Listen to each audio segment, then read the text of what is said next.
Greetings, friends. Welcome back to the Nerd Alchemist. Here tonight to watch some more trailers with my friend and co-host for the evening, Sam Price. What's up, Griffey? All right, what's up, man? We're back. If you guys haven't heard us, we watched Lovecraft Country, the new HBO show, and discussed that. Go find that. Tonight, though, something that might be more up Sam's alley. We've got historical horror. Maybe science fiction horror. I know you like historical films, so maybe this one will be right up your alley. Tonight, we are watching the trailer for Sputnik from IFC Midnight, who makes a ton of movies that I adore. So I'm excited. I haven't seen this trailer. I know nothing going in. We love to go in blind when we do them. Sam, are you ready? We're watching Sputnik, official trailer, HD, IFC Midnight on the IFC Films YouTube channel. One question: Is this going to be in the theaters type movie? I would imagine this will be a video on demand. Nice. And then second question, two questions. When was Sputnik? Was that in the 60s? It was in the space race, yeah. So everyone thought that Kubrick faked the space landing around the time he made 2001, right? So yeah, late 60s, early 70s. Okay, gotcha. See, you have found me on my biggest thing is I cannot remember historical dates to save my life. Yeah, or anything. Dates. Yeah, I can't remember dates. Period. All right, so this is where I think we are. This is the start of the Cold War. I think was the space race, right? Showing my other historical ignorance. So here we go. Yep. Are you ready, Sam, to watch the Sputnik official trailer? Yes, sir. All right, here we go. So on the YouTube page in 3, 2, 1, play.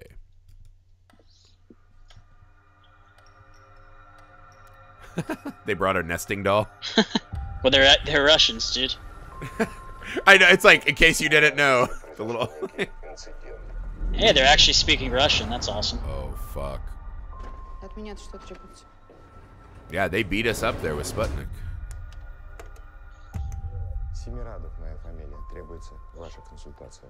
Uh-oh. Holding against his will? That can't be right.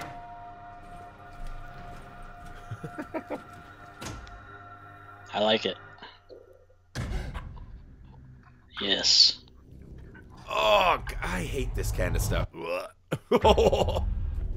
That's cool looking. I like the colors. It's very muted, but it's still vibrant. Colors, yeah. It's Is that a fucking jellyfish?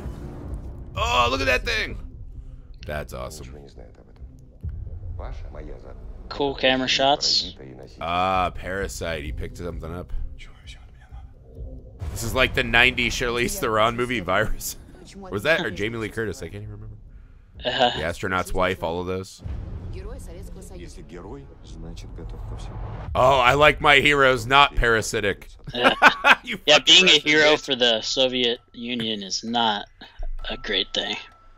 Dude, this trailer is slick, though. It's almost all washed in that blue. Like, there's no color or life, but it's very vibrant. Well, inside her personal quarters, it seems warm. Yeah. There's some fucking color. Snail trail, tentacles.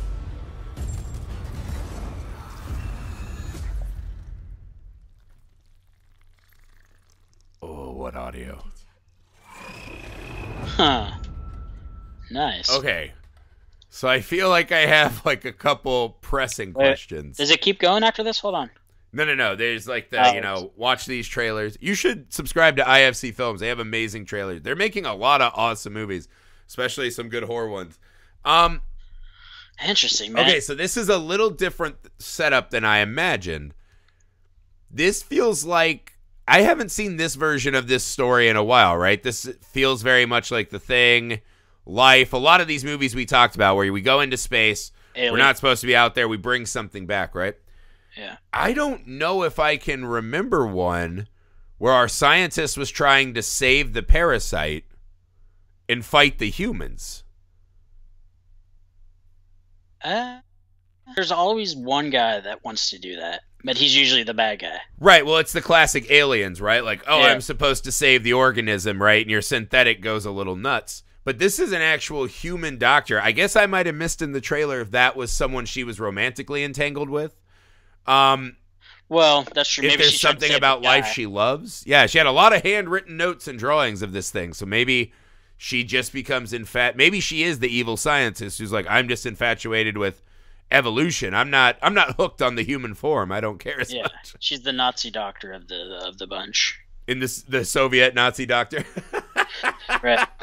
So what are your initial thoughts? What are you thinking as you finish this trailer about this movie? This is much more my style of trailer. I love, like you're saying, the muted colors, the very slow-paced action. Even when the creature finally presents itself, it's still very slow-paced, and it's more just a creepy drudging, like. And with that, and the whole thing is accentuated by the timekeeper. What are those things called? The metronome. Metronome. Back and forth. So it's just kind of letting you know that everything's moving forward steadily. And then at the end, the chaos erupts, and then it goes back to the metronome as the aftermath or whatever. So I don't know. I thought it was a pretty slick trailer myself. Yeah, it's a classic awesome trailer move, right? You give us this kind of, we feel the plotting nature, right? We get out some exposition, right? There was an incident in space. Why are you holding me? The part when he's like, when I see that in movies now, I get like sympathy pains in my older age. It's like, oh God, no. So I'm freaking out. Before? Oh, I mean, it's like that, you know, like oh, why did I go to Subway? Oh, you know, like you're all sick and shit. That's why I don't go anymore. But yeah, so you have this kind of, you feel something's wrong, right? And then you see the picture. Oh, something's really wrong. Then we start. So now you feel the ticking up. In the first even tentacle, we see it's still slow. And then they do the, rah, the monster jumps out. The rest of the trailer is a little tick, tick, tick, tick, tick, tick. You feel like this is going to be one of those thrillers where, you know, by the end, they should be at a fever pitch. Right. So I like it, man. It's a cool angle because it starts off, again, it's very cold and, you know, dreary. This is science. We're looking at something. Something happened, right? Man in spacesuit, separated from humanity. Mm-hmm. By the end, she wants to save that. I think she even says, like, run, be free, to the fucking monster. Is she saying it to the monster? That was a bit confusing. I don't know if she was saying it to the people. I think she was saying it to the monster. I think this is going to be the slightly scarier version of Harry and the Hendersons.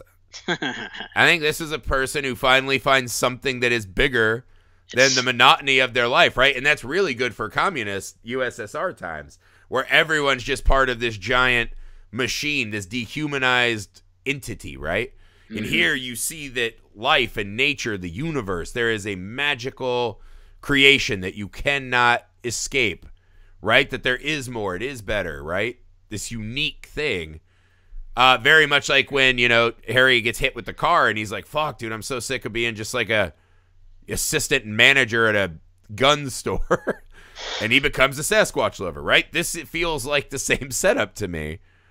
And I think it's kind of cool, right? I think that's a really fun place because I'm hoping that once they get out of the blue bunker, you start seeing the color palette expand and you start seeing more passion and things like that. I think that's cool. I think this trailer is excellently cut.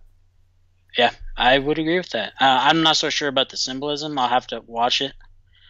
Because I don't know if I got. You'll have to watch it. You just fucking watched it. I have to watch the movie. Oh, watch the movie, yeah. I don't know, man. It's cool. Like, what if you were about to tell someone to go watch this trailer? What was like the moment or two where you're like, dude, you got to see this? I don't know. Just the whole thing was solid. I like the arm sticking out from behind the barrel. I like those type of shots in horror movies, even though that's definitely a cliche thing. But it's just interesting to see how different people do it. They become cliche because they work so well. Yeah, obviously. I really like in movies where they speak the language of the country they're supposed to be in. That's a big thing for me. One of the worst is when something's said in Russia and it's a bunch of British people speaking English. It's like you're like weird picadillos with movies. I will never get over trying to explain to people how I'm like, yeah, my best friend Sam had the weirdest critique of the movie. Because you always have these weird picadillos. Like, I remember when we watched Annihilation, and you were so mad. You're like, that movie sucked. And I remember coming out of the theater seeing Annihilation, and I was like, gobsmacked. I was like, what in the fuck? That movie was amazing. That dude's writing books on writing scripts. Yeah, and you were just like, this sucks.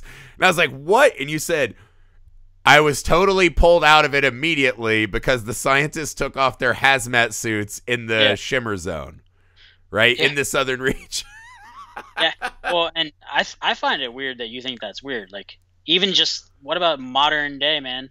Like, what if a bunch of COVID scientists were studying COVID and they just took off their PPE? It wouldn't make any sense. Right, but I'm saying, first off, this is not the movie about doctors doing COVID, right? This is the southern part of America is covered in a giant glowy wall that turns off electronics and is turning bears into kind of talking skull monsters and people into fungus. I think once you get to that level of science fiction, I think it's okay to say, yeah, maybe they'd say, fuck it. We just got to try to learn while we can. They're on a suicide run. Well, I mean, first thing you do is you send in drones.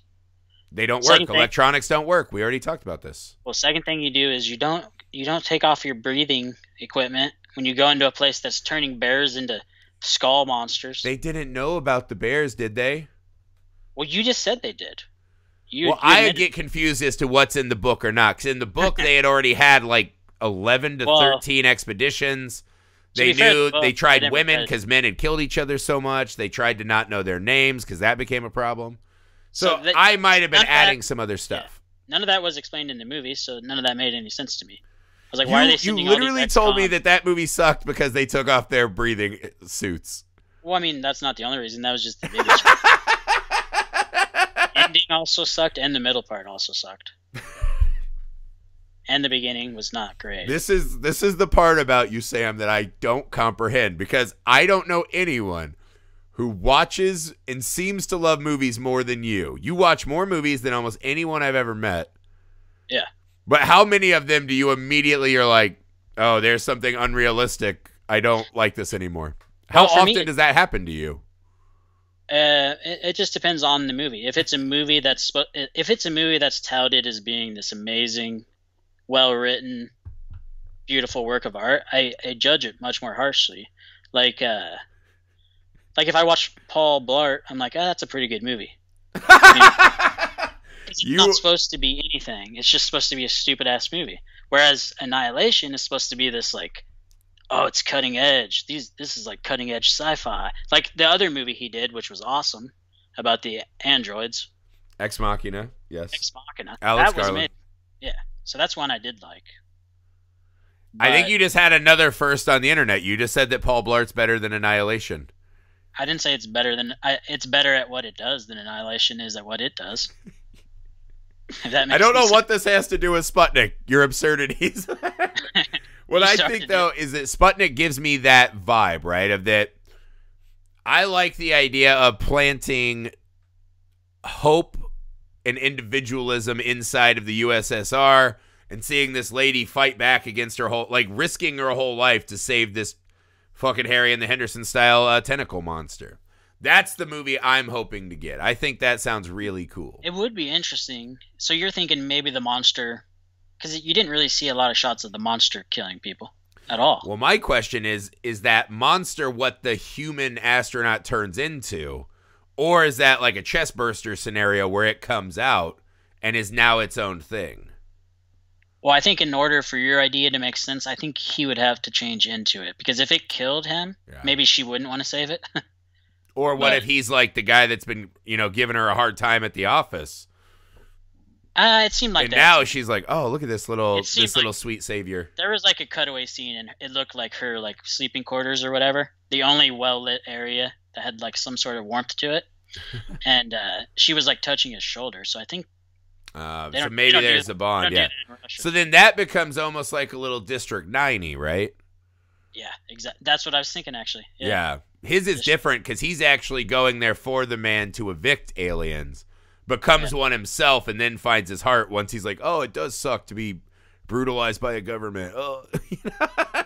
So this one is a little different than that. Again, I think Harry and the Hendersons is the parallel. Okay. Guy who works at a gun store selling guns to murder innocent nature sees one of nature's greatest and most comical creations, changes his ways and becomes a vegan and saves Yetis. Is that what? But in Russia. That's what Harry and Henderson's was about, dude. Yeah, that's exactly what that movie's about. Oh, okay. It's been a while since I've seen it. Yeah, he wanted to be an artist, but his dad, who ran a gun store, is like, "Don't be an asshole.